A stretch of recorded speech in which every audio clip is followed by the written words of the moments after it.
Welcome children. Welcome you all to today's video. Very happy to welcome you all to today's video children. Hope you are following all the advices of the teachers. Children, daily prostrate to the feet of your parent and everyday morning try to do pujas at home to the god.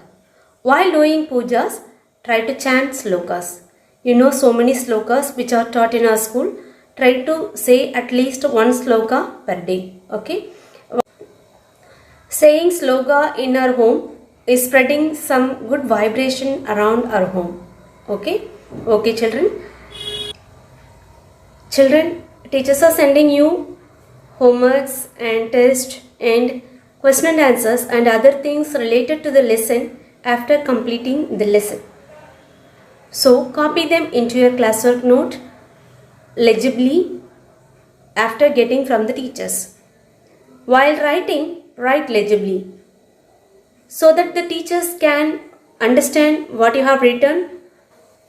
Daily do pujas and get blessings from your parents as well as from your grandparents. Okay? Okay children. Hope you will follow all the advices. Okay children, let us enter to today's video. Welcome children. Welcome to today's video. This is class 4 English. In this video you are going to learn a poem. Before that, let us have a story. Once there was a blind boy sat on the steps with a hat by his feet. He held up a sign which said, "I am blind, please help." There were only a few coins in that hat. A man was walking by. He took a few coins from his pocket and dropped them into the hat. He then took the sign, turned it around and wrote something on it. He put the sign back so that everyone who walked by would see the new words. Soon the hat began to fill up. A lot more people were giving money to the blind boy. That afternoon, the same man who had changed the sign come to see how things were. The boy recognized his footsteps and asked, "Were you the one who changed to my sign this morning? What did you write?" The man said, "I only wrote the truth. I said what you said, but in a different way. Today is a beautiful day and I cannot see it. So this is a moral children. Be thankful for what you have always with you. You might be the only one who does do good things for others. It will come back to you in unexpected way. Okay children, let us enter to today's class. This is Time Travel, which was written by Adrian Rumble. He is an English poet and author of children's book. One of the famous book of him is Shadow Dance. The poems are Night for Young People and Upright Downfall. This poem reminds the reader to take steps to protect nature. The poet wants to go back to 2000 CE.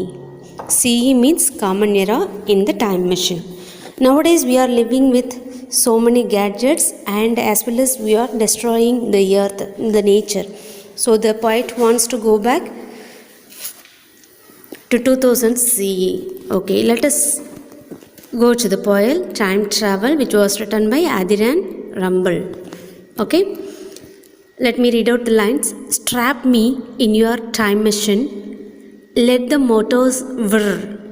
Strap me means tie me in your time machine. Okay, let the motor whir means start the motors. Switch controls the speed of light, make my senses blur. So he wants to control the speed of light to activate through the switches. Batten down the airlocks, make all the hatches fast. Blast me through the chronosphere, ferry me through the past. Batten down the airlocks means tie me in the Airlocks means room in spacecrafts. He wanted to tie himself in the room of the aircrafts when he was traveling. Okay, blast me through the chronosphere. Chronosphere means which is an imaginary layer of the earth. So the people have to cross the chronosphere to go back to the time machine. Okay, so ferry me through the past. Ferry me means carry me to the past years. Okay, and this is the third stanza. Take me back 3000 years, roll back the centuries. I want to see what earth was like 2000th year AD. So he wanted to take himself back to the 2000th year AD. AD means Anno Domini. So now the poet imagined himself living in 5000 CE and he wants to see how the earth in 2000 AD. Okay, next one. Take me back 3000 years, roll back the centuries. I want to see the earth in 2000 AD. Show me what the world was like before we burned the trees, killed off all the animals and dried up all the seas. So in 5000 CE, he imagines that the earth is completely destroyed by the human beings. He did not see any birds and animals. Okay, so he wanted to see how the earth was in 2000 AD. He wanted to see all the animals and birds and trees which was burnt by the human beings. Okay, so saving our earth is our duty, children. So don't lead a way to destroy the earth. Okay, thank you, children. Let me catch up in